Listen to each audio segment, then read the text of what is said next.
warahmatullahi wabarakatuh. Waalaikumsalam warahmatullahi wabarakatuh. Selamat siang kepada Bapak dan Ibu yang saya hormati. Pertama-tama izinkan saya memperkenalkan diri terlebih dahulu. Di sini saya Nurul Fadilatul Hidayah sebagai mediator yang telah dipilih oleh Bapak dan Ibu. Dan di sini saya berikan kesempatan kepada Bapak dan Ibu untuk memperkenalkan diri terlebih dahulu. Perkenalkan, nama saya Tasya Kulimalanita sebagai pemohon dalam kasus ini. Dan perkenalkan, nama saya Panami Pangisto sebagai termohon dalam kasus ini. Baik, dikarenakan Bapak dan Ibu telah bersedia untuk mengikuti proses mediasi, maka mari kita langsung saja. Pertama-tama saya ingin menjelaskan bahwa mediasi yang Bapak tempuh saat ini tidak lain merupakan cara penyelesaian sengketa melalui proses perundingan untuk memperoleh kesepakatan para pihak dengan dibantu oleh mediator. Hal ini sesuai dengan yang tercantum pada pasal 1 ayat 7 Perma nomor 1 tahun 2008. Adapun saya sebagai mediator merupakan pihak netral yang membantu para pihak dalam proses perundingan guna mencari berbagai kemungkinan penyelesaian sengketa tanpa menggunakan cara yang memutus dan memaksakan sebuah penyelesaian. Nah, di dalam pelaksanaan mediasi ini kita juga mengenal adanya prinsip dalam mediasi, yaitu antara lain yang pertama imparsial yang berarti tidak memihak atau netral. Yang kedua tidak mempunyai untuk memutus karena keputusan diambil berdasarkan kesepakatan para pihak yaitu ibu dan bapak. Dan yang ketiga kerahasiaan. Seluruh yang terjadi dalam proses mediasi nanti bersifat rahasia. Dan yang keempat kaukus yang artinya jika diperlukan mediator dapat melakukan pertemuan terpisah dengan para pihak. Nah, baiklah, untuk mempersingkat waktu akan saya bacakan tata tertib selama melakukan proses mediasi ini atau perundingan hari ini, yaitu yang pertama para pihak harus berbicara secara bergantian setelah mediator. Yang kedua, para pihak tidak boleh memotong pembicaraan. Yang ketiga, para pihak tidak saling menyerang baik secara kata-kata ataupun fisik. Dan yang keempat, untuk bapak tidak merokok. Dan yang kelima, tidak menggunakan HP atau menyalakan atau membalas chat WA dan sebagainya. Dan yang keenam, tidak merekam isi pembicaraan. Nah, baiklah, apakah bapak atau ibu setuju dengan kesepakatan terhadap tata tertib tersebut? Sebagai pemohon setuju. Untuk bapak? Setuju. Lalu apakah ibu Tasya di sini tetap ingin melakukan gugatan kepada suami ibu? Tetap, dan sudah mantap dikarenakan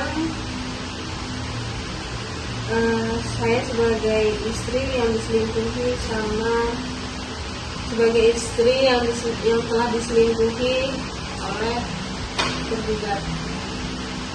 Kamu tahu dari mana kalau saya selingkuh? Saya dikasih tahu sama teman saya, karena teman saya satu kantor dengan teman kamu. Tuannya siapa? Siapa namanya?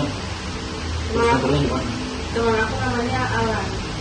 Terus aku melihatnya di kantor kecamatan. Kamu bahas itu lagi. Kita kan sudah membahas ini dari waktu yang lama. Itu pun karena cuman klienku saja. Sudah ya Bapak Ibu di sini. Jadi permasalahan ya Bapak dan Ibu ini sudah dibahas sebelumnya ya. Jadi di sini Ibu masih tidak percaya dengan Bapak. Iya, nggak percaya lah kan. Dan permasalahannya bukan itu saja, dia juga lalai dalam mengurus anak saya di rumah. Oh, Terus pekerjaan rumah dia tidak sama sekali tidak membantu, pulang kerja langsung tidur, itu kurang ajar. Oh, jadi Ibu dan Bapak Aji sudah mempunyai anak. Berapa anaknya dan berapa usianya, Bu? Anaknya masih kecil-kecil, usianya sekitar 1,5 tahun. Usianya 1,5 tahun, anaknya 3.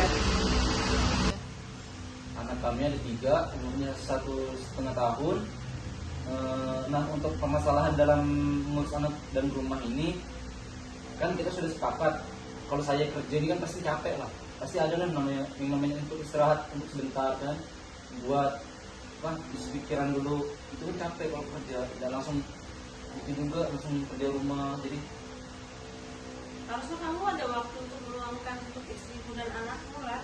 Masa kamu pulang kerja langsung tidur, langsung istirahat? Seandainya istrimu kerja 24 jam, tidak ada henti mengajar anak, mengurus suami, tidak ada berhenti, tidak ada tidur. Mulai dari pagi sampai malam lagi, sampai ketemu pagi lagi. Kenapa kamu enak-enak aja langsung tidur? aku tuh juga masalah kalau malam itu kan cuma tidur aja, habis tidur pasti langsung lanjut ke klienmu sendiri. Nah itu salahnya, kamu tidak mengurus anak dan tidak mendidik anak. Sedangkan kamu, peran kamu sebagai suami adalah harusnya menjadi peran utama bagi anakmu. Baik, Bapak dan Ibu, sabar dulu ya. Mohon ditahan emosinya. Baiknya dipertimbangkan dulu untuk Ibu jika ingin bercerai. Seperti kita lihat juga, apalagi Bapak dan Ibu ini sudah memiliki seorang anak yang sudah 3 dan ada yang masih balita. Nah, dia masih membutuhkan kasih sayang kedua orang tuanya, dan di dalam pernikahan pasti ada pertengkaran dan permasalahan yang terjadi. Hal seperti itu wajar, dan bahwasanya Allah tidak menyukai perceraian. Jadi bagaimana keputusan Ibu? Apakah masih tetap ingin menggugat suami Ibu, mengingat hal itu sangat dibenci Allah Subhanahu wa taala? Jadi karena saya emosi dan capek dulu mengurus rumah dan anak, sehingga saya tidak bisa mengatur emosi saya. Dan saya juga di sini mengingat ada anak saya 3 yang butuh seorang bapak, dan saya juga butuh seorang suami untuk menafkahi saya. Jadi saya masih untuk berpikir dulu, dan mungkin juga suami saya nanti mudah-mudahan aja bisa berubah dan mau berubah, mendidik anak dan meluangkan waktu untuk anak dan istri. Dan mudah-mudahan juga ini sebagai menjadi contoh perbaikan dalam rumah tangga saya sendiri.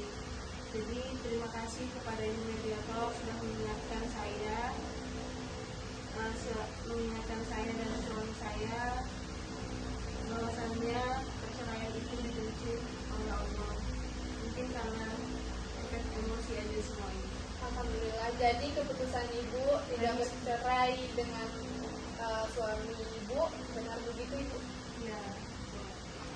Baiklah, karena mediasi ini saya anggap sudah memiliki titik temunya dan dianggap berhasil. Dengan diakhiri perdamaian, maka silakan Bapak dan Ibu untuk menandatangani akta perdamaian ini.